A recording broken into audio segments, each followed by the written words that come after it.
Usai lawan Arab Saudi, timnas harus bersiap menghadapi tuan rumah Australia pada Maret 2025.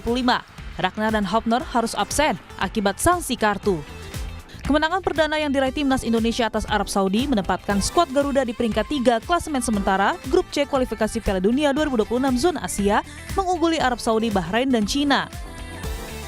Tak hanya klasemen sementara di kualifikasi Piala Dunia 2026, peringkat timnas di ranking FIFA juga naik 7 peringkat menjadi 125 dunia. Meski begitu, kemenangan timnas Indonesia membangkitkan semangat dan optimisme para pendukung untuk Indonesia bisa lolos ke Piala Dunia 2026. Semoga yang pertama sih masuk Piala Dunia. Ya mungkin untuk 2026 harus lolos sih. Soalnya kan ya sejarah baru kalau Indonesia masuk Piala Dunia. Bangga sih saya. Semangat buat timnas Indonesia. Semoga kedepannya semakin baik dan juga semoga lolos di kualifikasi Piala Dunia tahun 2026. Semoga di Piala Dunia timnas Indonesia melaju lebih baik sih. Sama ini kan udah ditunggu-tunggu ya dari dulu timnas masyarakat Indonesia tuh bakal pengen banget masuk Piala Dunia. Peluang timnas itu masih terbuka lebar ya, dan mereka tuh masih punya harapan bagus, apalagi Bahrain nanti akan main di Indonesia, ditambah lagi masih ada 3 pertandingan lagi, insya Allah kita bisa, bagus sih Indonesia. Tim Indonesia pasti bisa masuk Piala Dunia 2006 sampai ketemu di Amerika. Tantangan berikutnya akan dihadapi timnas pada 20 Maret 2025. Bertandang ke markas Australia, timnas harus menepikan 2 pemain andalan, Justin Hafner dan Ragnar Oratmangun, karena sanksi kartu. Ketua Umum PSSI Erick Thohir memberi sinyal akan menambah lagi pemain untuk timnas. Tambahan amunisi bagi skuad Garuda diharapkan mampu menambah kekuatan anak asuh Sinteyong. Menatap 4 laga terakhir, timnas Indonesia ditargetkan bisa meraih 6 poin untuk bisa lolos ke fase selanjutnya. Tim Liputan, Kompas TV.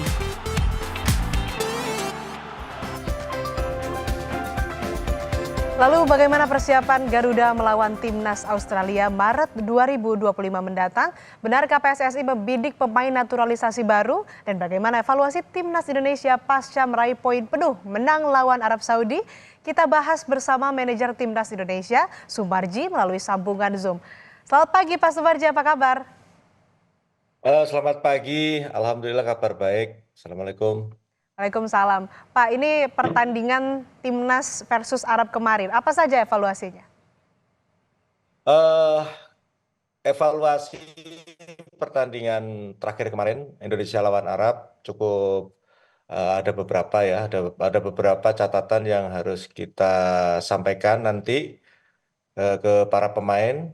Dan catatan pertama berkaitan dengan soal pemain. Masih ada beberapa hal yang harus diperbaiki kaitannya dengan soal kekompakan, chemistry, dan juga tentu ada beberapa hal yang di lini pertahanan maupun di serang, sehingga dari catatan-catatan detail itu nanti ketika kami kumpul di bulan Maret itu sudah bisa kita evaluasi dan perbaiki. Kemarin sebenarnya sudah sedikit kita sampaikan, tetapi karena situasi euforia kita merayakan kemenangan walaupun sebentar, tetapi kan waktunya mepet dikarenakan selesai pertandingan, anak-anak sebagian besar juga langsung kembali ke klub masing-masing, sehingga tidak sampai kita bisa berbicara banyak berkaitan dengan evaluasi. Tetapi catatan-catatan itu semua sudah ada, dan ketika nanti kita ketemu hari pertama langsung kita akan evaluasi itu. Oke, evaluasi yang dilakukan soal kekompakan, chemistry, kemudian juga terkait dengan lini pertahanan dan juga serang. Nah, lalu pola formasi 3-4-3 ini apakah akan dipertahankan Sinteyong atau ada perubahan nantinya? Nah, kalau kaitannya dengan formasi itu pasti akan mendasari dari hasil tim analis yang ada. Ya, sekali lagi tim analis ini pasti akan bekerja ekstra keras karena kan yang akan kita hadapi berikutnya adalah Australia, ya, dan ini tentu sesuatu hal yang harus kita betul-betul lakukan dengan detail sekali, dikarenakan ya kita tahu bahwa Australia juga dalam posisi tim yang sangat kuat, dan tentu kita juga harus mempersiapkan itu dengan sebaik-baiknya. Artinya kaitannya dengan formasi pasti nanti akan menentukan dari tim analis yang saat sekarang ini terus bekerja dan setelah itu nanti akan kita pastikan pakai formasi apa. Seperti itu. Oke, 2 pemain ini absen karena sanksi kartu. Benar nggak sih PSSI akan bidik pemain baru? Striker oleh Romeni ini sudah pasti belum? Ya, jadi sebenarnya begini, ya di sepak bola itu pasti ada sesuatu hal yang ketika kita bermain kena kartu, baik itu kuning, merah, akumulasi dan lain sebagainya. Nah itu kan tentu harus sudah ada opsi-opsi yang harus kita siapkan. Contoh seperti Justin kena kartu, nah nanti kita juga harus berupaya, terus ada Mas Hilgers, terus bagaimana dengan Ragnar. Nah, kan kebetulan juga tadi disampaikan ada Pak Ketua Umum sudah mengupayakan dan tentu berkaitan dengan soal striker baru oleh ini masih dalam proses sekarang dan yang pasti Pak Ketua Umum sudah mempersiapkan itu semua. Tentu juga ini kan harus ada kerjasama yang baik dan selama ini sudah bekerja sama dengan baik antara federasi dan pemerintah DPR sehingga proses itu bisa berjalan sesuai dengan timeline yang ada dan nanti di bulan Maret bisa bergabung bermain memperkuat timnas sehingga posisi timnas akan semakin kuat, akan semakin solid dan pastinya akan bisa berprestasi. Publik juga masih bertanya-tanya nih Pak Sumarji soal Eliano Reinders, tapi dipastikan ia tidak akan bermain lawan Saudi. Ini murni karena taktik atau seperti apa?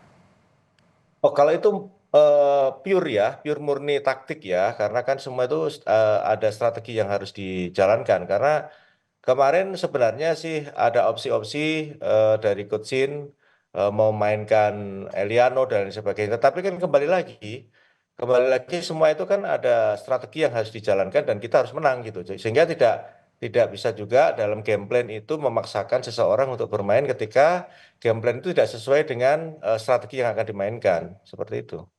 Oke, selanjutnya masih ada 4 pertandingan sisa. Pertama lawan Australia, Bahrain, Tiongkok, dan juga Jepang. Kalau mau aman semuanya harus dimenangkan timnas Indonesia. Tapi kalau mau realistis, bagaimana? Sudah ada hitung-hitungan soal itu?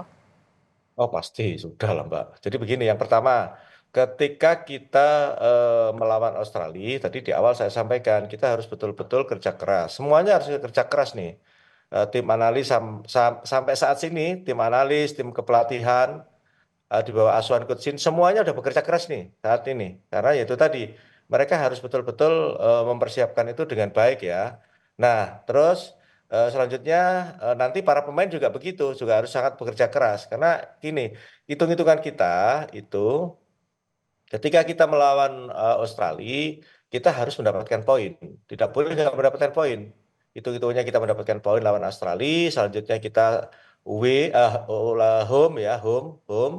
Home itu kita lawan Bahrain, lawan Cina, itu harus sapu bersih, harus dapat tiga-tiganya, dua-duanya. Sehingga kita bisa mendapatkan 6 plus taruhlah misalkan di Australia itu kita mendapatkan 1 poin berarti 7. 7 sekarang posisi, jadi kita dapat 13 gitu. Tinggal nanti terakhir itu nothing tulus lah. Kita tahu bahwa Jepang itu tim yang sangat superior, sangat kuat dan ya di grup ini yang akan sangat sulit lah dikalahkan. Syukur-syukur pada saat lawan Jepang kita bisa mendapatkan 1 poin, ya siapa tahu namanya juga sepak bola. Tidak ada hal yang tidak mungkin di sepak bola, siapa tahu ya. Tetapi kan kalau melihat statistik, melihat kualitas para pemain, ya itu berbeda. Terkecuali kalau misalkan Jepang punya pikiran, nah sudah di atas angin, sudah tidak mungkin akan tergoyahkan, terus dia memainkan pemain lapis keduanya, ya ini juga nggak tahu juga. Kan semuanya itu sepak bola itu kan tidak ada hal yang tidak mungkin, semua serba mungkin. Kita juga nggak tahu, masih lama soalnya. Artinya kita juga tidak boleh berandai-andai, yang pasti saat sekarang ini kita harus mempersiapkan dari game ke game, ya dari Australia, lantas Bahrain, Cina, dan terakhir Jepang. Itu harus betul-betul super ekstra kerja keras dan super ekstra cermat, teliti, dan semuanya harus ini membangun kerjasama yang baik, baik dari federasinya, baik dari timnya, semuanya harus saling ini ya bergandengan tangan, terutama ya yang tidak kalah penting adalah supporter, dukungan seluruh masyarakat Indonesia itu penting sekali. Oke, terakhir Pak, lawan Australia nanti sudah ada calon kuat pengganti Hapner nggak? Sudah ada namanya belum? Siapa jadinya? Ya kalau Hapner satu-satunya yang bisa kita manfaatkan nanti kita kan tetap kita panggil Mas Hilgers kita panggil ataupun kalau enggak kan biasanya posisi itu bisa nanti di belakang bisa Verdong bisa taruh di belakang sehingga sebenarnya sih opsi itu tidak terlalu mengkhawatirkan di kita karena pertahanan kita itu cukup kuat ya cukup kuat sekali ya saya kira opsi-opsi nanti akan ada ketika sudah mendekati. Oke, kita dukung terus Timnas Indonesia di pertandingan-pertandingan yang akan datang. Terima kasih manajer Timnas Indonesia Pak Sumarji telah bergabung bersama kami di Sapa Indonesia Pagi.